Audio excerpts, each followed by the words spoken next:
नेपाल आमालाई विदेशी बाउले बलात्कार गरिरहेको, कर्म लगाएर खोजेको बाउले बलात्कार गरिरहेको भिडियो बनाएर पैसा कमाउन खोज्ने गगन थापाहरू खोइ साथीहरू, योगेश भट्टराईहरू खोइ राजेन्द्र लिङ्गदेनहरू। सर्वोच्च अदालत अगाडिको यो माइती घर मण्डलामा हामी यो संकल्पका साथ कैयौं वर्षदेखि उभिरहेका छौं। यो देशमा राइट टु रिकल लागू हुन्छ हुन्छ हुन्छ, राइट टु रिजेक्ट लागू कुनै पनि हालतमा भएर छोड्छ। हामी यसको लागि कुनै पनि हालतमा सबै मूल्यहरू चुकाउन तयार छौं। तिम्रो खुसी र जिम्मेवारी तिम्रो पद एक सेकेन्डमा त्यही कारणले खोज्न बाध्य नपार यो कुरामा चुनौती दिन चाहन्छु। हस्ताक्षर गरेर आउनुभएका ती जति पनि माननीय बनाउँदाहरू छन् तिनीहरूको हात कसरी काटिनेछ त्यो पनि हाम्रो उन्नत लोकतन्त्र पार्टी स्वतन्त्र राष्ट्रिय अभियानले त्यसको जिम्मा लिएर देश बचाउन हामी खरानी बन्न तयार त्यो 84 व्यञ्जन खाइसकेपछि तपाईले अलिकति विष पनि खानुपर्छ भनेर राखेको अवस्था छ भने के त्यो विष पनि तपाईँ खाइदिनुहुन्छ? एमालेका गुट उपगुट कांग्रेसका राप्रपाकाले पनि ती दलालहरूलाई चिन्नु पर्दछ र तिनीहरूलाई खेदाउनु पर्दछ।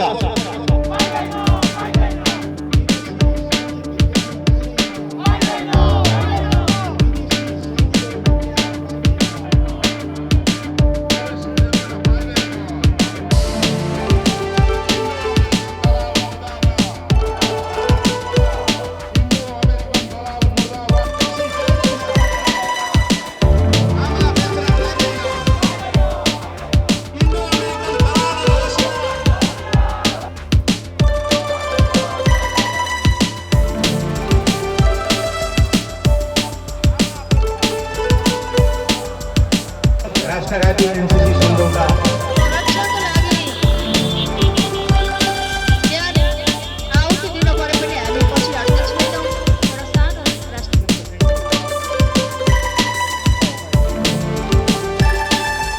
एमालेका गुट उपगुट कांग्रेसका राप्रपाकाले पनि ती दलालहरूलाई चिन्नु पर्दछ र तिनीहरूलाई खेदाउनु पर्दछ। एमसीसी एउटा काउसो स्वतन्त्र राष्ट्रिय अभियानको लागि मात्रै होइन, हाम्रो सबैको घातक हुँदा सबै देशप्रेमीहरू मिलेर एमसीसीलाई खेदाउँ पहिला।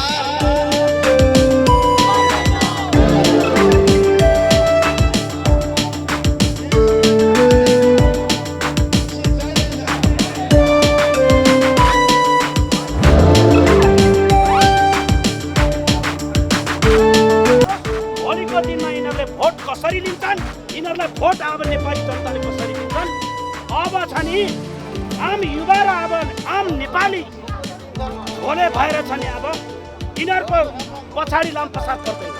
किनभने जहिले पनि यिनीहरूलाई छ नि सत्तामा 5 चोटि 6 चोटि यिनीहरूलाई प्रधानमन्त्री खानुपर्ने, राष्ट्रपति हुनुपर्ने, हामीले तिरेको ट्याक्स खाएर नपुगेर पनि विदेशी दलाल विदेशीहरूसँग छ नि लामपसार परेर छ नि त्यसै बेचिरहेको। त्यो भएर छ नि हामीले हेरेका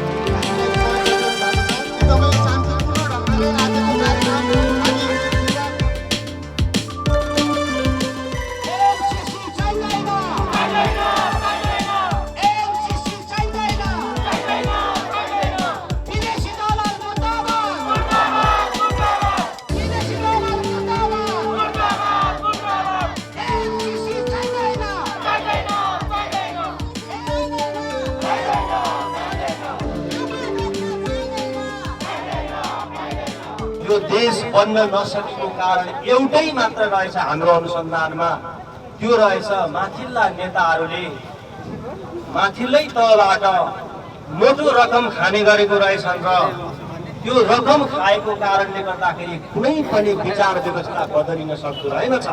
देश के वर्तमान व्यक्ति व्यवस्था और विचार से आम नेपाली जनता के मुक्ति और कल्याण असंभव है।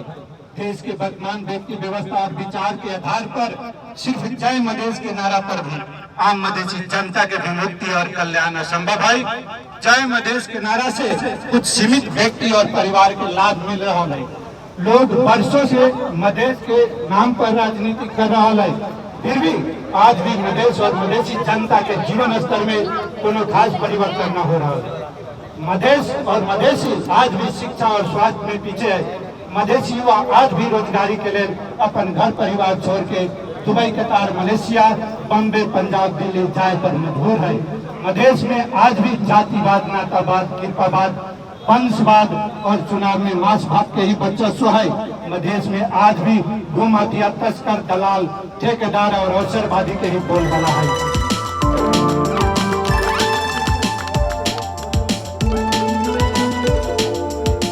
एमसीसी को खाली विरोध मात्रै गर्ने, एमसीसी मा थुप्रै राम्रा कुराहरू छन्, राम्रा कुराहरू पनि हेर्नु पर्यो नि भनेर भन्छन्। तर म भन्न चाहन्छु उहाँहरूलाई, राम्रो कुरा त छ होला, तर तपाईलाई मानौँ 84 व्यञ्जन तयार पारेको छ, त्यहाँनेरि तपाईले त्यो 84 व्यञ्जनको छेउमा थोरै नखाने चिज पनि राखिएको छ, त्यो पनि तपाईले खानुपर्छ भनेको छ भने तपाईलाई 84 व्यञ्जन के स्वीकार्य हुन्छ? यदि त्यो 84 व्यञ्जन खाइसकेपछि तपाईले अलिकति 20 पनि खानुपर्छ भनेर राखेको अवस्था छ भने के त्यो 20 पनि तपाईँ खाइदिनुहुन्छ? तपाईँको 84 व्यञ्जनको अर्थ के? ती मित्रहरू जो जसले समर्थन गरेर राम्रो छ नि भन्नुहुन्छ, त्यो मित्रहरूलाई भन्न चाहन्छु, तपाईँ 84 व्यञ्जन खाने बित्तिकै ढल्दै हुनुहुन्छ भने किन तपाईँ त्यो 84 व्यञ्जनको आशमा बस्नुहुन्छ भन्ने कुरा म प्रश्न पनि छोड्न चाहन्छु। यसका नेपालमा जति पनि एजेन्टहरू छन्, यी एजेन्टहरूले निम्ति आएको यो एमसीसी सम्झौता हो, यो प्रष्ट छ। हिजो एउटा विदेशी एजेन्टले राज्य चलाउँथ्यो, आज अर्को एजेन्टले चलाउँछ, त्यसभन्दा पहिला अर्कोले चलाउँथ्यो। साँच्चै देश र जनताले आफ्नो सरकार र आफ्नो एउटा राष्ट्रिय अभिभावक पाउन सकेको छैन। यो प्रयत्न योभन्दा अगाडि पनि भएनन् र इतिहासमा एउटा नयाँ बिउ रोपिएको छ। इतिहासमा पहिलोचोटि एउटा बिउ रोपिएको छ उन्नत लोकतन्त्र पार्टी, जसका कुराहरू प्रष्ट छन्। साथीहरूले बुझ्दै हुनुहुन्छ, यो साझा विचार हुनेछ भोलि। तपाईँ हामी सबै अट्नेछौँ यसमा कसैलाई दम्भ घमण्ड नभई तपाईँ हाम्रो यसमा समान एउटा हैसियत रहने गरी तपाईँ हामी सबैलाई अटाएर हामी लिएर जानेछौँ। केही समयभित्रमा यो कार्यक्रमलाई सम्बोधन गर्नको लागि आउँदै हुनुहुन्छ, फेरि पनि यहाँहरूलाई जानकारी गराउन चाहँदै अब यस पछाडि मैले अगाडि नै जुन निर्धारित गरे अनुसार रोसा नेपालज्यू, स्वतन्त्र राष्ट्रिय अभियान नेपाल उन्नत लोकतन्त्र पार्टीको केन्द्रीय सदस्य हुनुहुन्छ महिला नेत्री र देशका उच्च पदस्थ माथिल्लो स्थानमा बस्ने कर्मचारीहरूले नेपाल आमालाई विदेशीको हातमा सुम्पिँदैछन्। हामीलाई चिन्ता लागेर, हाम्रो मुटु दुखेर, हाम्रो नेपाल आमालाई यहाँका दलालहरूले एउटा खालको बाटोमा पुर्याइसकेको अवस्था रहेको कारणले हामी यहाँ बाध्य भएर उपस्थित भएका छौँ। हामीलाई प्राकृतिकले कोभिडको कारण पनि हामी निर्धक्क भएर नडराइकन यहाँ खबरदारी गर्न हामी उपस्थित भएको कुरा अवगत गराउन चाहे। जातिको नाममा, युवाको नाममा युवाहरूलाई प्रयोग गरेर एउटा व्यवसाय सञ्चालन गरेको हुनाले युवा साथीहरूलाई पनि यो 70-80 वर्षका बुढाहरूको नाममा नारा नगरिदिनु हुन र यिनीहरूलाई अगाडि नबढाउनु हुन अनुरोध गर्न चाहे। साथीहरू, हामी यी 70-80 वर्षका बुढाहरूको लागि भोट दिन यिनीहरूको लागि करममा जन्मेका होइनौँ। हामी देशको जिम्मा लिएर देश बचाउन, हामी खरानी बन्न तयार आदरणीय साथीहरू, हामीले धेरै कुरा हेरिसकेका छौँ। जातिवाद, कृपावाद, नातावाद लिएर यिनीहरूले हामीमाथि नै कुठाराघात गर्ने, नेपाल आमाको अस्तित्व नै समाप्त गर्ने र हाम्रो युवाको भविष्यमाथि खेलबाड गर्ने, युवालाई हामी युवाले नै सबै थोक गरिदिनु पर्ने। हेर्नुहोस् त, हाम्रो सुरक्षाकर्मी साथीहरू युवा, पत्रकार साथीहरू युवा, वकिल युवा, सम्पूर्ण साथीहरू कर्मचारीहरू युवा, अनि यी बुढाहरू चाहिँ के अरे यिनीहरूलाई आफ्नो स्वार्थ पूर्ति गर्नको लागि स्विस ब्याङ्कमा पैसा थुपार्नको लागि सत्तामा जानुपर्ने, यिनीहरूको कुर्सीको लागि, यिनीहरूको सत्ता टिकाउनको लागि मात्रै राजनीति गर्नुपर्ने, तेस्रो जनता सोच्नु नपर्ने। यसको लागि हामीले अब युवा साथीहरू नेतृत्व लिने कि नलिने यो कुरामा हामी कटिबद्ध भएर लाग्ने जरुरी छ। र अर्को कुरा, आदरणीय साथीहरू, म एउटा कुरा के भन्न चाहे भने यो अहिले म प्रधानमन्त्री भनेको सम्बोधन गर्न चाहिनँ, किनकि हामीले म कानुनको विद्यार्थी भएकोले कानुनले मैले सकेँ सर, कानुनले मूर्ति बनाएर तिमीलाई कुर्सीमा पुर्याएको छ। कानुनको मूर्ति बनायो कानुनले।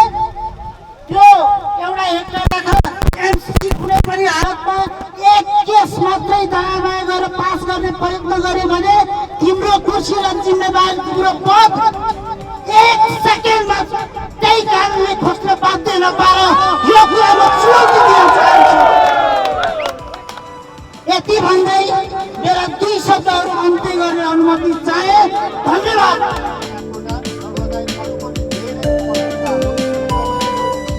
सिंहदरबार हुँदै राजदरबार हुँदै म हिँड्दै गएको थिएँ। त्यो राजदरबारको गेटबाट यसो छिरेर त्यो साइडबाट हिँड्दा एउटा प्रहरी हवलदारले मलाई खुट्टामा कुट्नुभयो, एक लौरो हानिहाल्नुभयो। किन हान्नुभयो भनेर मैले भने यो त निषेधित क्षेत्र हो नि, यहाँ किन हिँड्नुभयो भन्नुभयो। ए हो रहेछ, राजाहरू बस्ने दरबारको वरिपरि त हिँड्नै नहुने, यहाँदेखि अर्कोतिरबाट हिँड्ने। अहिले पनि हाम्रो समूह भनेको त दुनियाँलाई थाहा छ नि, यो त शान्तिपूर्ण आन्दोलन गर्ने समूह हो नि, स्वतन्त्र राष्ट्रिय अभियान। हामी हाम्रो विचारको लागि हामी प्रहरी जवानहरूसँग मुठभेड गर्छौँ त? हामी मुठभेड गर्छौँ ती दलालहरूसँग गर्छौँ नि? हामीलाई उनीहरूसँग कुनै वैमनस्यता छ त?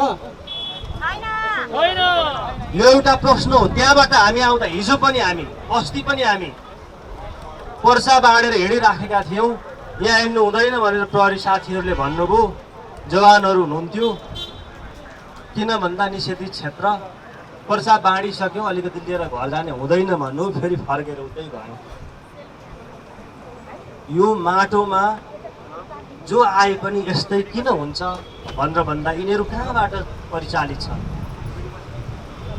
म धेरै कुराहरू भन्न चाहन्न। 1857 मा सिपाही म्युटिनी अर्थात् सिपाही आन्दोलन भारतको लखनऊमा भएको थियो। त्यो लखनऊमा त्यहाँको गभर्नरले सञ्चालन गरिरहेको बेलामा एउटा सामान्य सिपाही मङ्गल पाण्डे भन्नेले अङ्ग्रेज अफिसरलाई बन्दुकको पुच्छाले घाइते बनायो। तत्पश्चात उसलाई कोर्ट मार्शल गरियो। कोर्ट मार्शल गरिसकेपछि उसलाई फाँसीको सजाय दियो। देशभरि अङ्ग्रेजको विरुद्धमा आन्दोलन भयो। आन्दोलनमा अङ्ग्रेजहरू पराजित हुँदै जाने क्रममा जङ्गबहादुरले म पनि आउँछु भनेर सेन्ट लरेन्सलाई पत्र लेख्यो। उसले त आएर यतै मिल्न सक्छस्, यसलाई नबोला भनेपछि 1 महिना पछाडि फेरि उसको सहायक भाइसराले बोलाएपछि उनी 6000 सेना लिएर त्यहाँ पुगे। त्यहाँ पुगिसकेपछि अङ्ग्रेजहरू पराजित भइसकेका थिए, परास्त भइसकेका थिए। जङ्गबहादुरको सेनाले त्यहाँ गएर लुटपाट गरिसकेपछि अङ्ग्रेजहरूको सत्तालाई बचाइदियो। त्यो स्वरूप 4वटा जिल्ला दिएको। यदि जङ्गबहादुरले त्यति बेला त्यहाँका देशी सैनिकहरू भारतीयहरूलाई ठोक्नुको सट्टामा ती खैरीहरूलाई ठोकेको भए आज ती खैरीहरू एसियाबाट भाग्ने थिए, नेपाल बृहत्तर नेपालको रूपमा आउने थियो। यो 4वटा जिल्ला मात्रै आउने थिएन साथी हो। त्यसै कारणले कार्ल मार्क्सले, यिनीहरूले त मार्क्सलाई, लेनिनलाई, माओलाई, गान्धीलाई महान मान्छन्। यो त जबसम्म नीति राम्रो हुँदैन, नेताको पछि नलाग्नुहोस्, नीतिको पछि लाग्नुहोस्। कसैलाई तपाईँले रकम दिनुभएको छ भने, कागज गरेर ल्याप्चे गरेको छ भने त्यसलाई सही प्रमाण मानिन्छ, नत्र त्यसलाई कोर्टले पनि बोल्नेवाला छैन। त्यसकारणले गर्दा हाम्रा लिखित दस्तावेज हुनुपर्छ। हामी गत वर्ष यही ठाउँमा शान्तिपूर्ण आन्दोलन गर्दै गर्दाखेरि एमसीसी नेपालमा कुनै पनि हालतमा इन्टरभेन हुन्छ भन्नेहरूको विरुद्धमा गरेको आन्दोलनमा हामीलाई प्रहरीहरूले सुरक्षित तरिकाले त्यहाँ लगेर हतकडी लगाएर राख्नुभयो। केही दिन हामी बस्यौँ, हप्तौँ दिनसम्म बसिसकेपछि अनि हामी अमेरिकन एम्बेसीमा पुग्यौँ। त्यहाँ पुगिसकेपछि हामीले भित्र पसेर स्वागत नेपाल म र बुद्धराज सर यहीँ हुनुहुन्छ, हामी भित्र पसेर उनीहरूलाई चेतावनी दियौँ।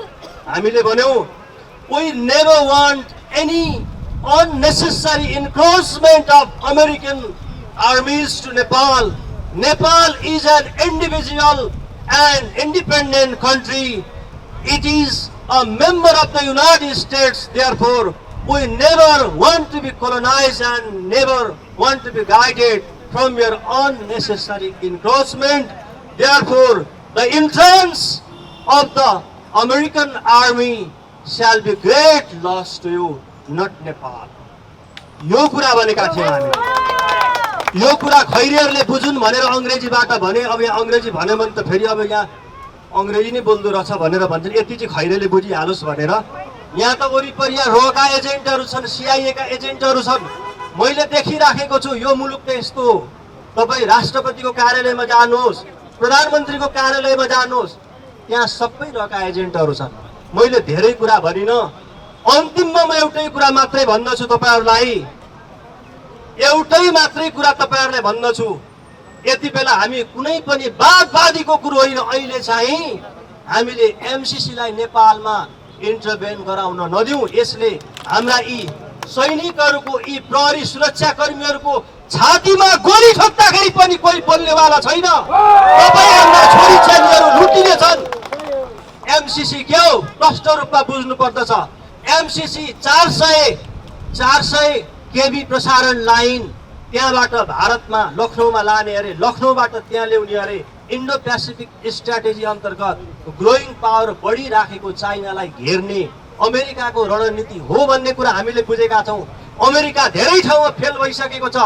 तपाईहरुलाई याद होला भियतनामको युद्धमा हेर्नुहोस्, 58,000 अमेरिकी सेनाहरूको खरानी भएपछि 20 वर्ष पछाडि उसले खरानी लगेर उहाँ दाह संस्कार गरेको इतिहास छ। अमेरिकन एट्रोसिटी, अमानवीयता, क्रूरताको विषयमा तपाईहरुले एउटा छुट्टै लेसन हुन्छ, छुट्टै शोध हुन्छ, छुट्टै भाषण हुन्छ। यो अहिले यति छोटो समयमा भन्न सकिँदैन। अमेरिकनहरू यस्ता हुन्छन्। यस कारणले गर्दाखेरि इन्डियनहरूको त कुरा छोड्दिउँ, इन्डियन त टोले दादा हुन्, यिनीहरूलाई त ठिक गर्न सकिन्छ। यी इन्डियनहरूका यिनीहरू नोकर हुन्, यी देउबा र यी खड्गबहादुर ओलीहरू भनेको तपाईहरु नीतिको विषयमा प्रष्ट भएर हामीलाई मत दिनुहोस्। यिनीहरूलाई हामी ठिक लाउन जानेकै छौँ। एउटै मात्रै अहिलेको उपाय छ, त्यो शान्तिपूर्ण आन्दोलनबाट अहिलेको विकृत संसदीय व्यवस्था, संसदीय प्रणाली हामीले किन भनेका छौँ भने यी सांसदहरू मन्त्री बन्न पाउने व्यवस्था यहाँ भएपछि जति पनि भ्रष्टाचार गर्छन्, जनताको भोट ल्याउनु पर्दैन। युवराज जस्ता व्यक्तिहरू सधैँ सधैँ मन्त्री हुन्छन्, सधैँ गभर्नर हुन्छन्, सधैँ अहिले त राजदूत बनाएर पठाइएको छ। पानी ट्याङ्कीमा पैसा लुकाउने मान्छेको सन्धि सधैँ 9 पटकसम्म प्रमुख बनेर जान्छ। यहाँ आज डिआइजी एआइजी का पदहरू यहाँ किनिन्छन्। यहाँ यी सबै कुराहरूको फेयरिस त केही नबनौँ। यहाँ तपाईहरुले प्रष्ट रूपमा बुझ्नु भएको छ। यी सबै कुराहरू भनिराख्नु आवश्यकता छैन। त्यसकारणले व्यवस्था परिवर्तन गर्नको लागि आज हामीले बलिदानी दिनुपर्छ। त्यस्तो बलिदानी होइन, फरक प्रकारको बलिदानी हो। म धेरै कुरा भन्दिनँ। स्वागत सर आइसकेपछि उहाँले नि प्रश्न बुझाउनुहुन्छ। यो देशले एउटा यस्तो व्यक्ति मागेको छ। तपाईहरु याद गर्नुहोस्, स्वागतजीलाई हामीले गाइडिङ गरेका छौँ। उहाँका विचारहरू ठिक छन् कि छैन हामीले रातभरि बसेर हामीले हेरेका छौँ। हामीले विधान बनाएका छौँ, हरेक कानुनहरू बनाएका छौँ, नीति नियमहरू बनाएका छौँ। कमसे कम तपाईहरु पढिदिनुहोस् एकपल्ट। तपाईहरुलाई इच्छा लाग्यो ठिक छ भने हामीलाई ताली बजाइदिनुहोस् हाम्रो पक्षमा आएर, ठिक छैन भने करेक्सन गरिदिनुहोस्। हामीले एउटा कुरो जाँदा जाँदैमा एउटै मात्रै उदाहरण भन्छु। यहाँ धेरै कुराहरू कति छन्। एउटा सिपाहीको तलब र एउटा आइजिपी को तलब किन फरक हुन्छ? 18,000 एउटा सिपाहीले खान्छ भने 70,000 एउटा आइजिपीले किन खाने? एउटा ग्यासको सिलिन्डरको 1350 हवलदारले तिर्छ भने आइजिपीले पनि 1350 भने किन विभेद हुन्छ? यहाँबाट हामीले प्रश्न गरेका छौँ। हो, प्रश्न गर्नुहोला, शिक्षाको कदर भएन भनेर। अन्य सेवा सुविधा भत्ता अन्य कुराहरू त आइडिपीलाई छँदैछ।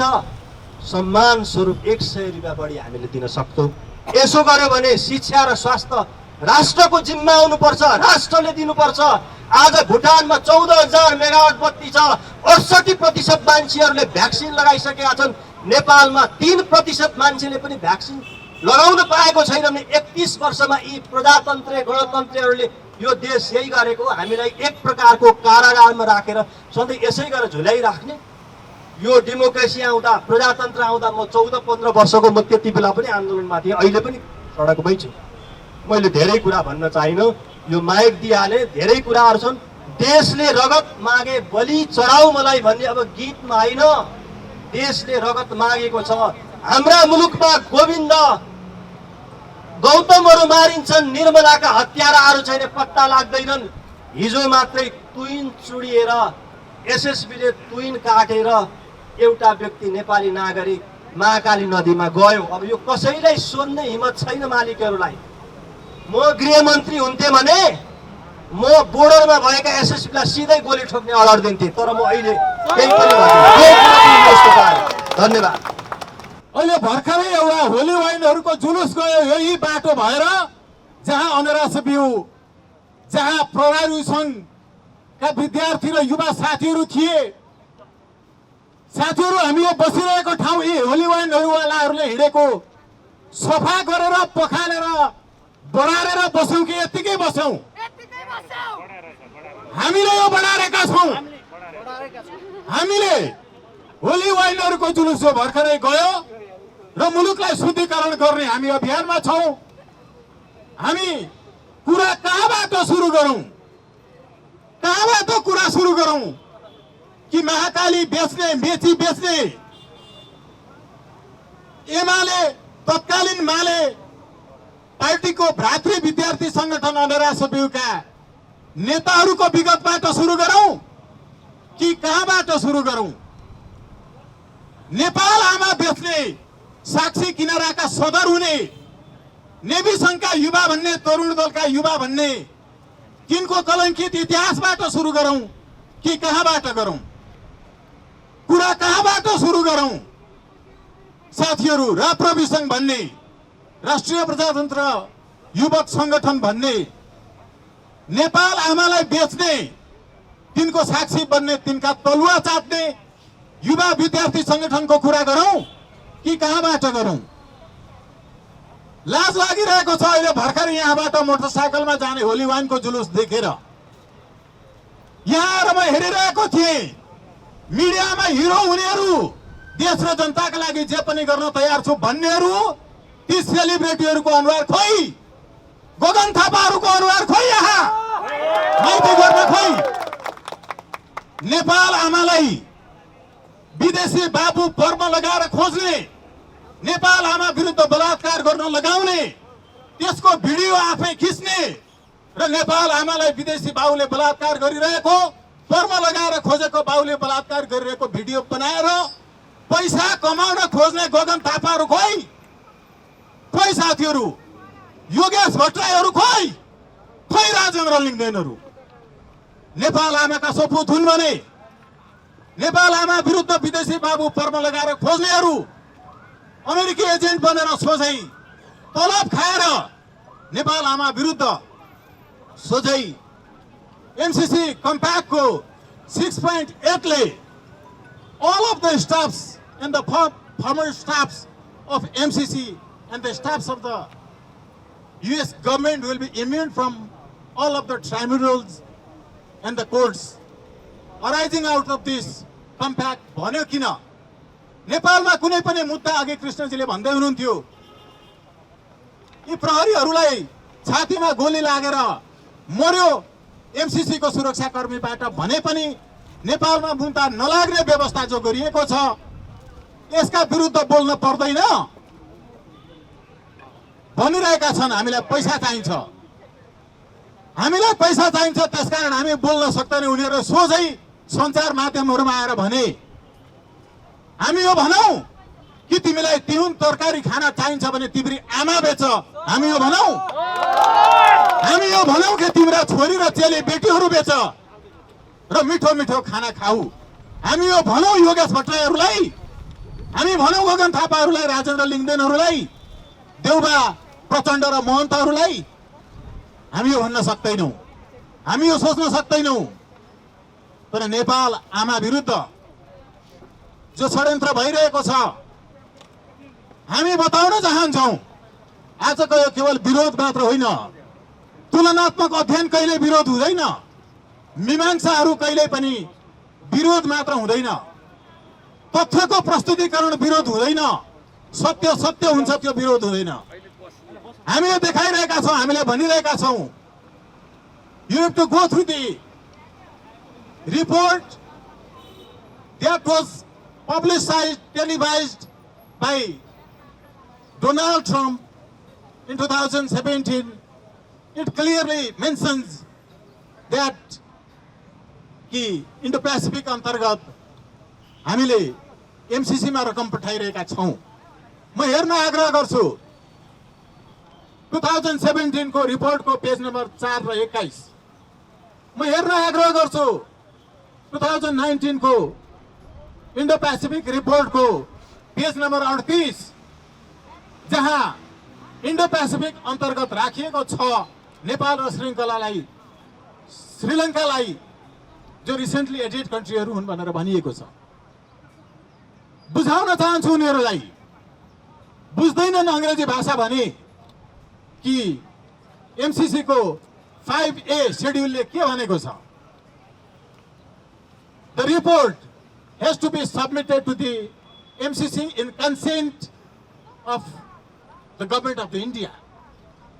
किन भनियो कि इन्डियाको कन्सेन्टमा, इन्डियाको सम्मतिमा नेपालको रिपोर्ट एमसीसीलाई बुझाइनु पर्छ। उनीहरूले भने, मैले सुने एक दुईवटा कार्यक्रमहरूमा म पनि सँगै बसेको छु, यहाँहरूले हेर्नुभएको हुनसक्छ, अहिले पनि छन् युट्युबहरूमा। डाक्टर महतहरूसँगको सँगै छलफलमा बसेको छु। उहाँहरूले बताउनु भयो कि यो एमसीसी मार्फत हामीले उत्पादन गर्ने जलविद्युत जो जल ऊर्जा छ, यो ऊर्जा इन्डियाले किन्ने भएको कारणले हामीले इन्डियाको सम्मतिमा मात्रै बुझाउन सक्छौँ, उसलाई सोध्नुपर्छ। धान फलाउने हामी, कोदो मकै फलाउने हामी। हामीले धान फलाइसकेपछि मेरो धान कतिमा किन्छस् हामीले गएर सोध्नु पर्ने व्यापारीलाई। उसले केवल धानको पिसानी खर्च मात्रै बेहोरेर डबल मूल्यमा चामल बिक्री गर्छ मजदुरहरूलाई, किसानबाट धान किनेर।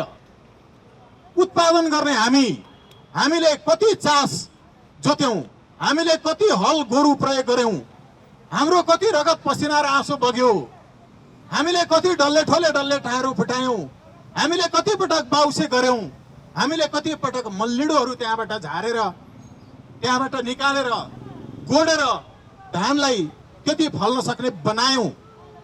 हामीले उत्पादन गरेको धानको मूल्य, हामी आफैले यसको परल मूल्य यति भयो भनेर मेरो धानको मूल्य यति हो हामीले कहिले तोक्न पाएनौं। हामी किसानहरूले कहिले पनि मेरो मकैको मूल्य यति हो भन्न पाएनौं। हामीले गएर व्यापारीलाई सोध्नु पर्यो कि मेरो धान कतिमा किन्छस्।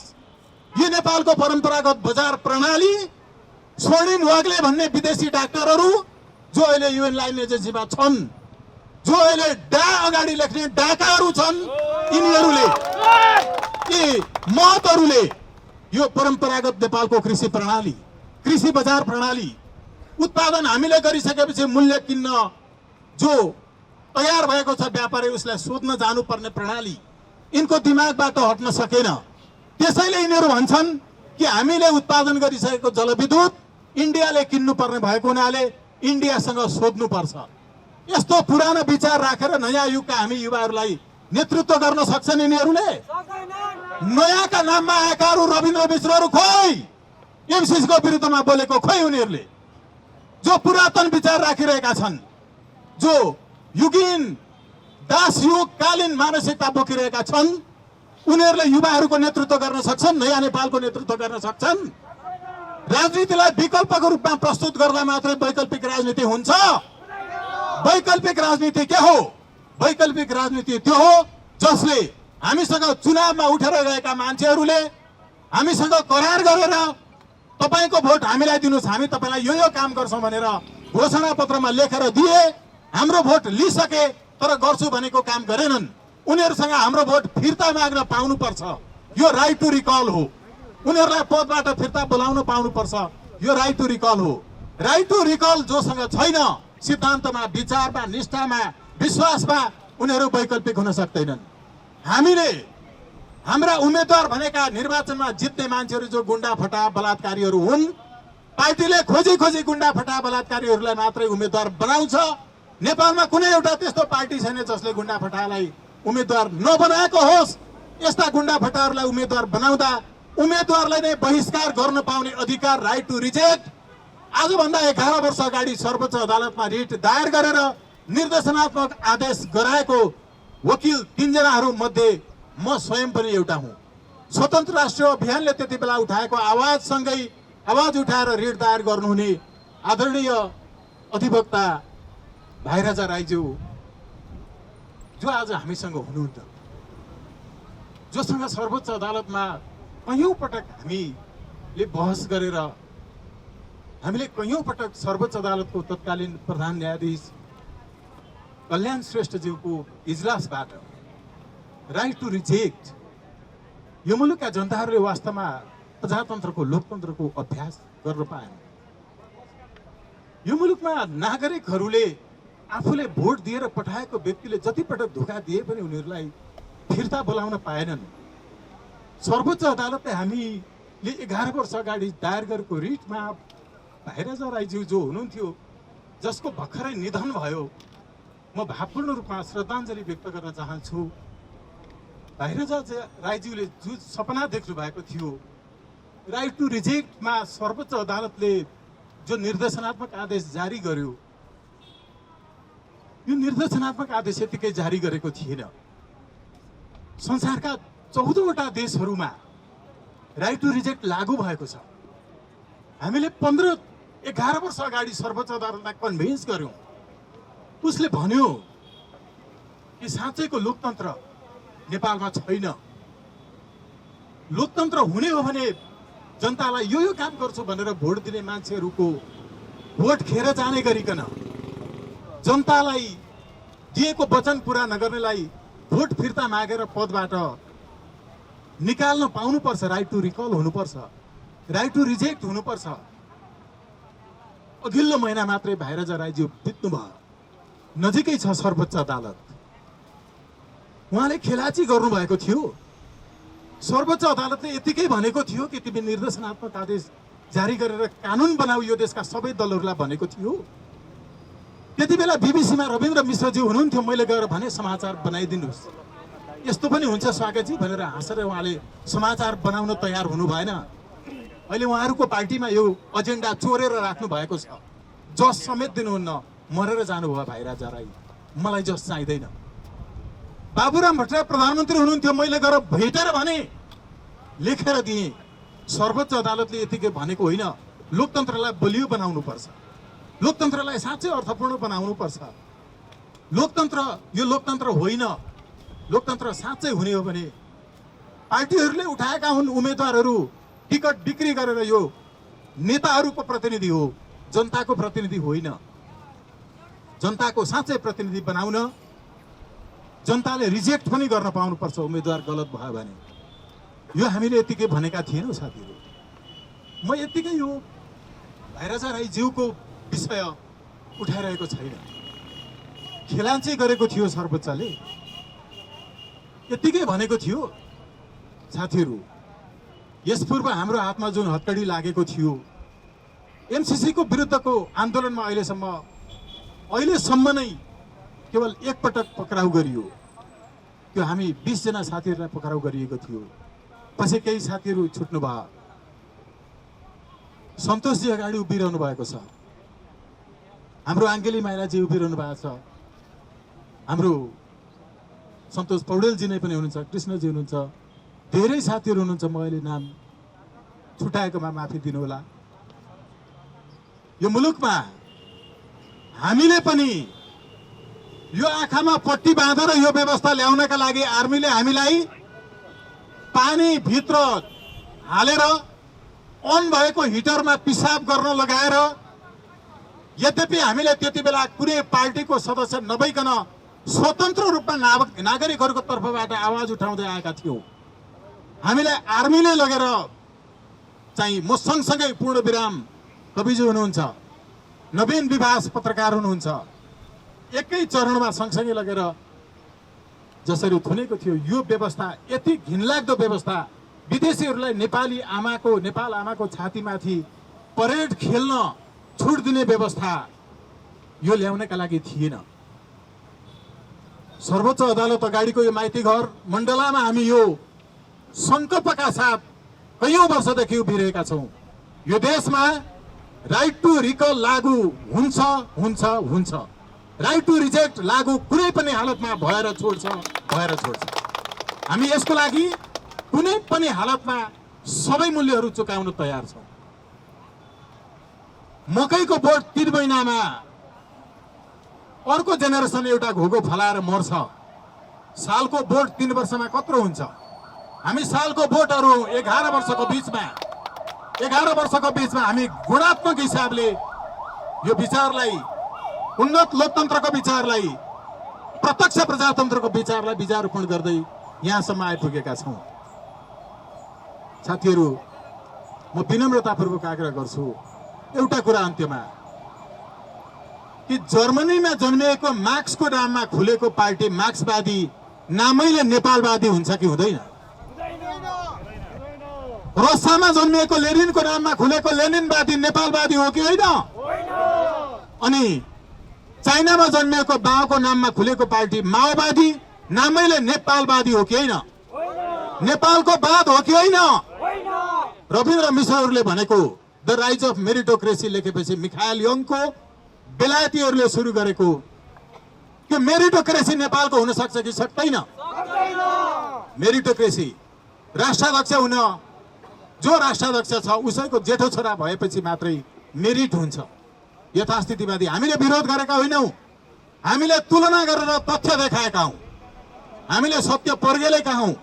त्यसैले नेपालको विचार, नेपाल भूमिको विचार, उन्नत लोकतन्त्रको दर्शन, प्रत्यक्ष प्रजातन्त्रको दर्शनतर्फ गोलबद्ध हुनका लागि म आह्वान गर्छु, आग्रह गर्न चाहन्छु र अहिलेका लागि बिदा हुन चाहन्छु। धन्यवाद। देश बेच्न पाइदैन, देश बेच्न पाइदैन,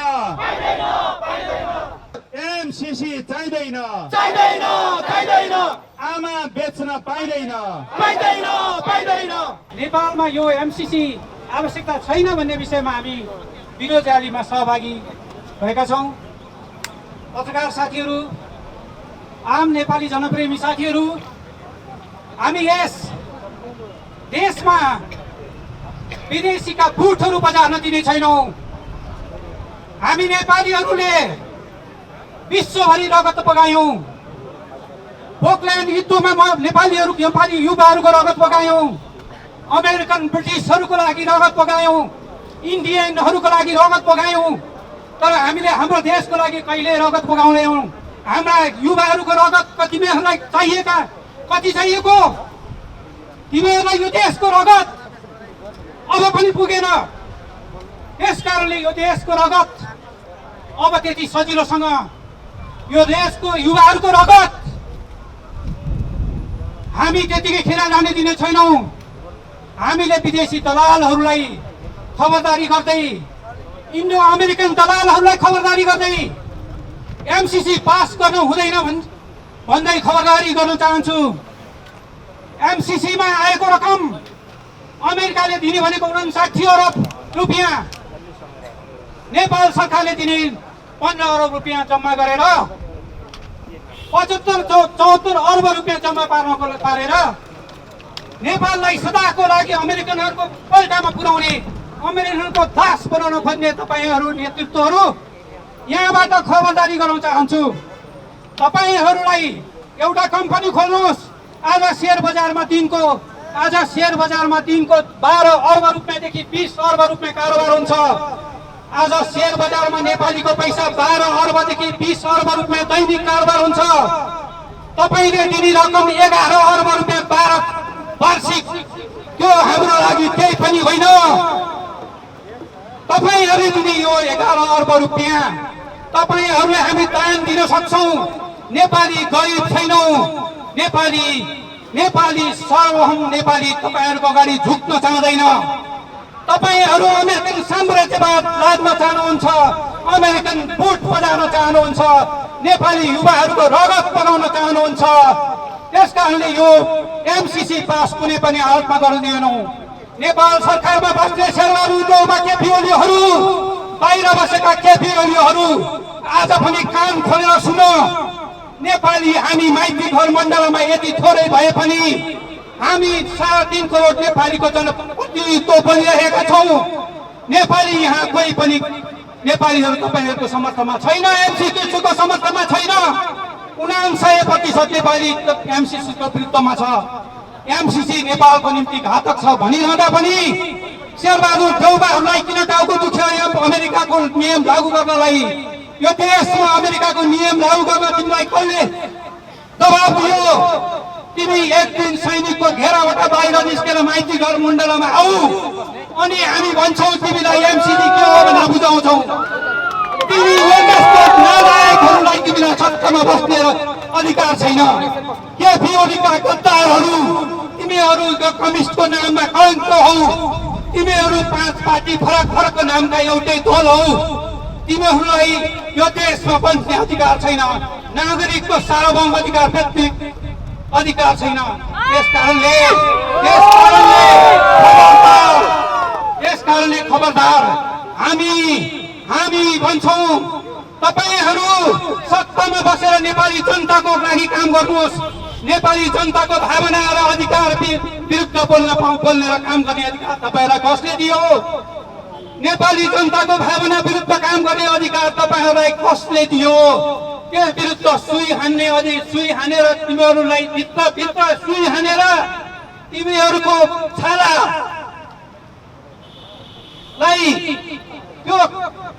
त्यो किसिमको अधिकार कसले दियो? यसकारणले नेपाली जनता यस्ता देश गद्दारहरूको छाला तर्न तयार छ। यसकारणले एमसीसी विरुद्ध जति पनि लागेका छौँ हामी कुनै पनि हालतमा एमसीसी पास गर्न दिने छैनौँ। धन्यवाद।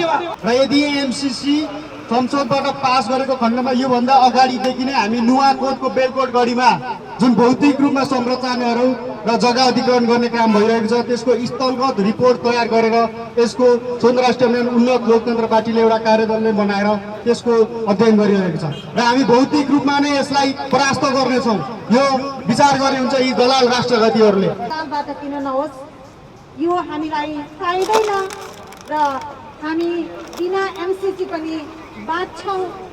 एमसीसी नहुँदा पनि हाम्रा छोरी चेलीहरू अहिले पनि, दिदीबहिनीहरू अहिले पनि सुरक्षित छैनन् भने भोलिका दिनमा अझै असुरक्षित हुने यो प्रोपागान्डा, यो राष्ट्रघाती मुद्दा, यो महिलाको हिंसा, दुर्व्यवहार, हत्या बढाउने यो योजना हामीलाई चाहिँदैन भनेर हामी अमेरिकन एम्बेसीदेखि लिएर नेपाल सरकार संसद भवनदेखि लिएर प्रधानमन्त्रीज्यू कहाँ पनि हामीले ज्ञापन पत्र बुझाइसकेको अवस्था छ। यति हुँदै पनि आजसम्म 70 वर्ष जनतालाई आँखामा पट्टी बाँधेर खोक्रा आश्वासन देखाएर जनताको स्वार्थ होइन, नेता र सीमित कार्यकर्ताको स्वार्थमा विभिन्न नामले, विभिन्न पार्टीका नामले विभिन्न पुष्ट नारा दिएर आज सरकार सत्तासीन पार्टीहरूलाई हामी खबरदार भन्न चाहन्छौँ, हामी होसियार भन्न चाहन्छौँ। चाहे ती केपी ओली पूर्व प्रधानमन्त्री नै किन नहुन्, चाहे अहिले सत्तासीन शेरबहादुर देउवाज्यू नै किन नहुन्, चाहे भोलि आउने अन्य माधव कुमार नेपाल अन्य व्यक्तित्वहरू नै किन नहुन्, खबरदार हाम्रो देशमा हाम्रै श्रम पसिना रगतले हामी बाँच्न चाहन्छौँ। हाम्रो आफ्नै भूमिमा हामी आफ्नो पसिना, आफ्नो सिप, आफ्नो क्षमता बेचेर हामी हाम्रो जीविका आर्जन गर्न चाहन्छौँ। अहिले पनि केही बिग्रेको छैन। एमसीसी का नाममा जुन 3 अरब खर्च भएको देखाइएको छ त्यो 3 अरबलाई ऋणका नाममा बाँडियोस्। हामी हरेकको टाउकोले त्यो ऋण बेहोर्न चाहन्छौँ। तर अहिले पनि निकासा गरेको त्यो 10 अरबलाई खर्च गर्ने हिम्मत अहिलेको सरकारले नगरोस्। पूर्व अर्थमन्त्री विष्णु पौडेलले जुन निकासा गर्नुभएको छ त्यो 10 अरब त्यसलाई खर्च नगरियोस् र नेपालमा हामीले तिरेको पैसा हो त्यो 13 अरब अमेरिकन पैसा होइन। तपाईँ हामीले बुझ्न जरुरी छ। त्यो 13 अरबलाई विभिन्न विकासका परियोजनामा, राष्ट्रिय गौरवका परियोजनामा सरकारले खर्च गर्ने कार्यक्रम ल्याउँछ भने हाम्रो समर्थन रहन्छ, हाम्रो सहयोग रहन्छ। हामी अभियानमा आबद्ध हुँदाहुँदै उहाँहरूलाई सहयोग गर्छौँ। अदरवाइज होइन भने हामी यो खबरदारी गरिरहन्छौँ। तबसम्म गरिरहन्छौँ कि जब यो सरकार जबरजस्त एमसीसी पास गर्न जुट्छ र अझै पनि हाम्रा नेपाली 51% जनसङ्ख्या ओगटेका आमा दिदी बहिनी भाउजू बुहारीको छातीमा लाठी हिर्काउँछ, दुर्व्यवहार गर्ने ती कंशहरूलाई भित्राउन चाहन्छ भने महिलाहरू खबरदार भनेर सडकमा निस्कने हाम्रो ठुलो तयारी भइरहेको छ। हामी सम्पूर्ण राष्ट्रिय अभियानहरूले छलफल गरिरहेका छौँ। अझै पनि हामी संसद घेर्ने तयारी गरिरहेका छौँ। त्यतिले हुँदैन, हामी संसदका घर घेर्न पनि हामी तयारी गरिरहेका छौँ। स्थानीय वडादेखि नगरदेखि संसद भवनसम्म नागरिकले एमसीसी चाहेका छैनन्। सुनिदिनुहोस् नेताज्यू, तपाईँहरूको कान फुट्ने गरेर हामी सडकमा चिच्चाइरहेका छौँ। हामी सानो मिडियाको स्क्रिनबाट चिच्चाइरहेका छौँ। यो चिच्चाहट यत्तिकै आएको होइन। तपाईँहरू कान खोलेर सुनिदिनुहोस्। बेच्नै मन छ भने तपाईँका श्रीमती लगेर बस बेच्नुहोस्, बेच्नै मन छ भने तपाईँका छोरी लगेर बेच्नुहोस्। हामी रोक्नेवाला छैनौँ। तर सर्वसाधारण नागरिकलाई दुर्व्यवहार गर्ने, हत्या गर्ने धेरै निर्मला, अजिता, सुनिता, रमिता बन्न हामी अब दिँदैनौँ भन्दै म यहाँहरू आयोजक कमिटीलाई फेरि पनि म धन्यवाद दिन चाहन्छु। हाम्रो हामी नेपाली हाम्रो राष्ट्रिय भ्रष्टाचार विरुद्धको अभियानको म संस्थापक सदस्य हुँ। आज पनि हामी छलफल गरिरहेका छौँ। सम्भवतः यही मङ्गलबार हामीले एउटा संयुक्त सङ्घर्ष समिति घोषणा गर्दैछौँ। यहाँहरू सबैलाई जानकारी गराउन चाहन्छु। र मङ्गलबार 1 बजे हामी चाबहिलमा अस्पतालको नजिकै हामी फेरि पनि यो विषयलाई बृहत रूपमा छलफल गरेर हजुरहरू पत्रकारज्यूहरू सम्पूर्णलाई म यही मञ्चबाट निमन्त्रणा दिन चाहन्छु। यहाँहरू आउनुहोस्। संयुक्त अभियानले एउटा डिक्लेरेसन, एउटा घोषणा गर्छ। चरणबद्ध 2 हप्ताको कार्यक्रम। त्यही भित्र संसद भवन घेर्न हामी आउँदैछौँ। त्यही भित्र वडा नगरपालिकाहरू सरकारको अहिलेको संयन्त्रलाई समेत घेर्न हाम्रा नागरिकहरू अब जाग्छन्, जुट्छन् र जुट्नुपर्छ भन्ने अनुरोध गर्दै मेरो आफ्नो भनाइ यही अन्त्य गर्छु। धन्यवाद। जय नेपाल। आउँदो माधव सरकार भनेर भन्नुभयो, आउँदो माधव कुमारको सरकार भन्नुभयो, आउँदो मङ्गलबारको सरकार होइन। यिनीहरूलाई सब साङ्गे गरेर यिनीहरूलाई सबैलाई खेदाउनु पर्छ। हजुर, धन्यवाद अभियन्ता जिता बरालज्यूलाई। र यो एमसीसीलाई 2017मा ज्ञानेन्द्र बहादुर कार्की अर्थमन्त्रीको रूपमा र त्यो बेलाको सरकारहरू अमेरिकामा गएर चाहिँ नेपालको कानुनभन्दा माथि अमेरिकाको कानुन लागू हुने गरी संसदबाट पास गर्नको लागि जुन हस्ताक्षर गरेर यो नेपालमा आएर अहिले उनीहरूले हामी झुक्केछौँ, हामीले त्यसमा केही कमी कमजोरी भएछ भनेर हामी जस्तो युवाहरूलाई चाहिँ जुन झुक्याउने काम गरिरहेछ, तिनीहरूको यो यदि संसदमा यो एमसीसी पास गर्नको लागि लाने क्रममा यिनीहरूको हात खुट्टाहरू भाँचेर त्यो सिग्नेचर गर्ने अमलालाई हामी भाँच्नेछौँ। त्यसको लागि पनि जति पनि त्यो बेलामा हस्ताक्षर गरेर आउनुभएका ती जति पनि माननीय बनाउँदाहरू छन् तिनीहरूको हात कसरी काटिनेछ त्यो पनि हाम्रो उन्नत लोकतन्त्र पार्टी स्वतन्त्र राष्ट्रिय अभियानले एउटा त्यो खालको योजना पनि बनाइरहेछ। यो पनि जानकारी होस्। कहिले पनि विदेशीको किचोमिचोमा उनीहरूको नोकर भएर हामी पुर्खाहरू पहिला पनि भएन, त्यसरी बसिएन र अब पनि बस्दैनौँ। हामी त एउटा सचेत वर्ग। हामीले जहाँ अन्याय हुन्छ, अत्याचार हुन्छ, त्यहाँ आवाज हामी नबोले को बोल्ने? हाम्रो आमाहरू 2 जना, एउटा हामीलाई जन्माउने आमा, एउटा नेपाल आमा। खबरदार, नेपाल आमालाई बेचिँदैछ।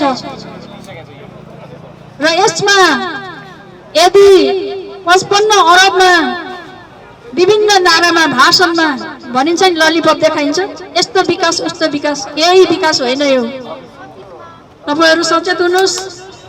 यहाँ धेरै कुराहरू नेपालीहरूलाई भोलि कति तपाईँहरू बुझ्नुहोस्, यसको डिटेलमा पढ्नुहोस्, अध्ययन गर्नुहोस्। भोलि यहाँ मारियो भनेदेखि अमेरिकन सैनिक आएर यहाँका चाहिँ राष्ट्रपति, प्रधानमन्त्री, सेना, पुलिस जोसुकैलाई पनि मार्यो भने कानुन लाग्दैन भन्ने छ। त्यहाँ पढ्नुहोस् तपाईँहरू।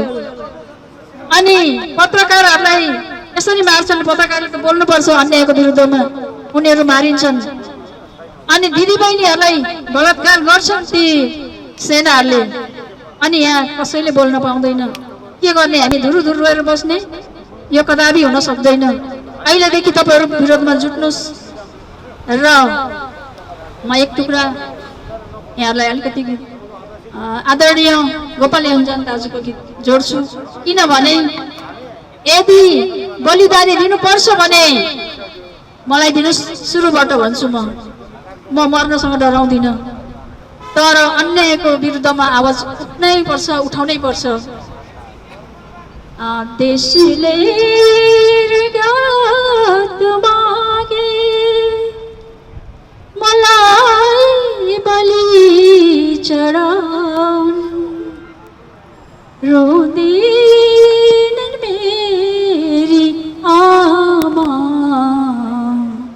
उनी पालीकी छोरी, रोदिनन् मेरी आमा उनी पालीकी छोरी। हजुर, अब यहाँ जो गद्दारी गर्छन्, एमसीसी लाद्ने काम गर्छन्, कारबाही हुनेछ। खबरदार, जसले सही गर्छ त्यसको हात काटिनेछ। यही मञ्चबाट आज घोषणा भएको छ।